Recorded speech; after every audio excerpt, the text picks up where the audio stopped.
এবার শাসক বনাম উপাচার্য দ্বৈরথ চরমে রায়গঞ্জ বিশ্ববিদ্যালয়ে উপাচার্যকে ঘেরাও করে বিক্ষোভ তৃণমূল শিক্ষা বন্ধু সমিতির। বিশ্ববিদ্যালয়ের অশিক্ষক কর্মী ও তৃণমূল শিক্ষা বন্ধু সমিতির উত্তর দিনাজপুর জেলা সভাপতি তপন নাগের সাসপেনশন প্রত্যাহারের দাবিতে তীব্র উত্তেজনা। দফায় দফায় ভিসির পদত্যাগ চেয়ে স্লোগান তৃণমূলের। একাধিকবার আলোচনা সমাধান সূত্র না মেলায় ভিসিকে ঘেরাও কর্মসূচি শাসক দলের। ঘটনায় তীব্র উত্তেজনা ছড়ায় রায়গঞ্জ বিশ্ববিদ্যালয় চত্বরে।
আজকে আমরা বিশেষ ঘরের সামনে বসে আছি, কারণ গতকাল আমাদের সমস্ত আধিকারিকরা আমাদের নিয়ে একটা মিটিং করেছিলেন।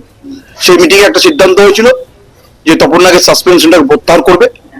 কিন্তু আজকে খুব দুর্ভাগ্যবশত হঠাৎ করে আমাদেরকে রেজিস্ট্রার এবং এফওসাররা ডাকার পর বললেন যে তপন নাগের কাছ থেকে একটা চিঠি দিতে হবে, এবং আমরা সেই মতো তপন নাগের কাছ থেকে একটা চিঠি আমরা ওনাদেরকে জমা দিয়েছি।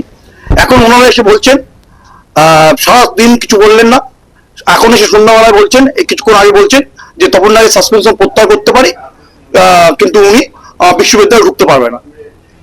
এই যে অরাজকতা, দীর্ঘদিন ধরে এই অরাজকতা একটা সৃষ্টি করে রেখেছে আমাদের ভাইস চ্যান্সেলর। এরা ইগো নিয়ে বসে আছেন। সমস্ত আধিকারিকরা চাইছে যে বিশ্ববিদ্যালয়ের পঠন পাঠন সুষ্ঠুভাবে ফিরে আসুক এবং একটা অচলাবস্থা যেটা রয়েছে সেটা কেটে যাক। কিন্তু আমাদের এই যে যিনি ভিসি রয়েছেন তিনি চাচ্ছেন না যে অচলাবস্থাটা দূর হোক। তার জন্য আমরা আজকে ঘেরাওয়ের মধ্যে বসে আছি। আমাদের সিদ্ধান্ত ওনারা মিটিং এ বসেছেন আবার নতুন করে। এবার দেখি ওনারা কি বলছেন, ওনারা যা বলবেন তার উপর নির্ভর করবে আমাদের সিদ্ধান্ত।